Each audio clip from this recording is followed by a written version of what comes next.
வணக்கம். நம்ம பார்த்துக்கிட்டு இருக்க பகுதி நலவென்பா சுயமரம் படலம். இதில் என்ன அப்படின்னா, தமயந்தியை திருமணம் பண்ணுறதுக்காக அனைத்து நாட்டைச் சேர்ந்த அரசர்களும் நீயும் நானும் போட்டி போட்டுக்கிட்டு வந்து அந்த சுயமர மண்டபத்துக்குள்ளே உட்காந்துருக்காங்க. அப்போ அந்த நேரமாக தனது கைகளில் மாலையோட தமயந்தி அந்த மண்டபத்துக்குள்ளே நுழையிறா. எப்படி இருக்கிறா, எப்படி நுழையிறா அப்படிங்கிறத புகழேந்தி புலவர் எவ்வளோ அழகாக பாடியிருக்கிறாரு பாருங்க. பேதை மடமயிலை சூழும் பிணைமான் போல் கோதை மடமானை கொண்டு அணைந்த மாதர் மருங்கின் வெளிவழியே மன்னவர் கண்புக்கு நெருங்கினாலே மென்மேல் நிறைந்து. அதாவது ஒரு மடமை அழகான மயிலை சூழும் பிணைமான்கள் போல தோழியர் கூட்டம் சூழ தமயந்தி நடுவில் வர்றான். தோழியர் கூட்டம் அவளை சூழ்ந்து மொச்சுக்கிறாங்க. அவள் தெரியல, அவள் நடுவில் வர்றதே தெரியாத அளவுக்கு சூழ்ந்துக்கிட்டு வர்றாங்க. அப்போ அந்த அந்த இடைவெளி இருக்கும், அந்த வேலைக்கார பெண்களோட அந்த தோழியர்களோட அந்த இடைக்கு இடையில ஒரு சிறிய இடைவெளி இருக்கும். அது வழியாக அரசர்கள் பார்க்குறாங்க தமயந்தி எப்படி இருக்கா, என்ன பண்ணுறா, தமயந்தியை பார்க்கணும் அப்படின்னு சொல்லிட்டு அந்த ஆர்வத்தில் எல்லாரும் அந்த அந்த கிடைச்ச அந்த இடைவெளி வழியாக தமயந்தியை பார்க்குறதுக்கு முனைகிறாங்க. மாதர் மருங்கின் வெளியே மன்னவர் கண்புக்கு நெருங்கினவே மென்மேலும் நிறைந்து. மன்னவர்களோட கண்கள்லாம் அப்படியே போகுதாமா, உள்ளே போகுதாமா. எப்படி போகுது? மாதர் மருங்கின் வெளியே அந்த இடைவெளி வழியாக கிடைச்ச கொஞ்சம் அந்த இடைவெளியில் பார்க்குறாங்க தமயந்தியை. மன்னர் விழித்தாமரை பூத்த மண்டபத்தே பொன்னின் மடப்பாவை போய் புக்கால் மின்னிறத்து செய்ய தாழ்வெள்ளை சிறை எண்ணம் செங்கமல பொய்கைவாய் போவதே போன்று. அந்த இடம் எப்படி இருக்குது அப்படின்னா, மன்னர்களோட கண்களாகிய தாமரை பூத்தது போல இருக்குதாம். ஏன்னா அத்தனை அரசர்கள் அங்கே இருக்காங்க. அத்தனை அரசர்களோட கண்களும் யாரை பார்க்குது அப்படின்னா தமயந்தியை தான் பார்க்குது.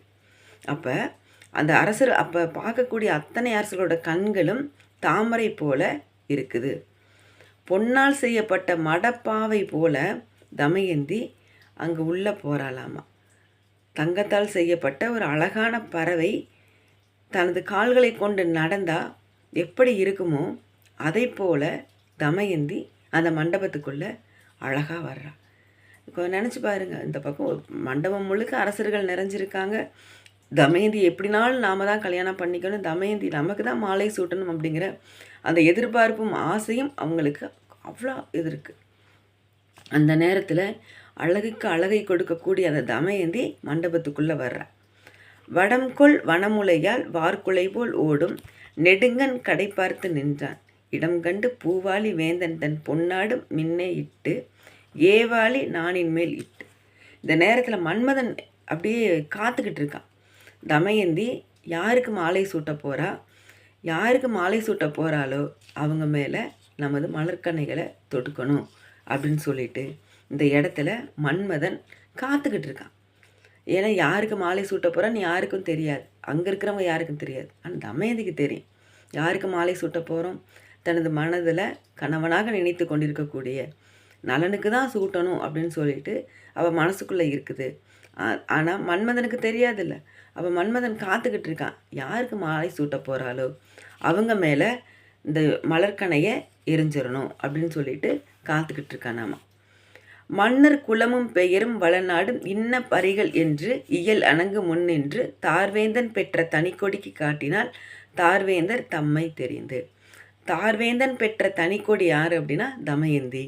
அந்த தமயந்திக்கு இந்த மண்டபத்துக்குள்ளே யார் யாரெல்லாம் இருக்காங்க, அவங்களோட அருமை பெருமைகள் என்ன அப்படின்னு சொல்லிட்டு அங்கே இருந்த தோழி பெண் அறிமுகப்படுத்துகிறான்.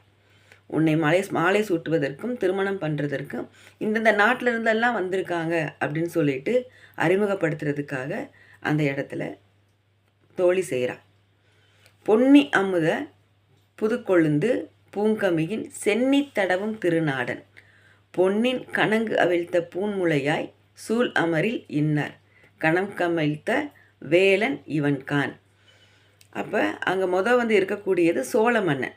சோழ மன்னனை காமிச்சு சொல்கிறா, இவன் நாடு மிகவும் நீர்வளம் மிகுந்தது.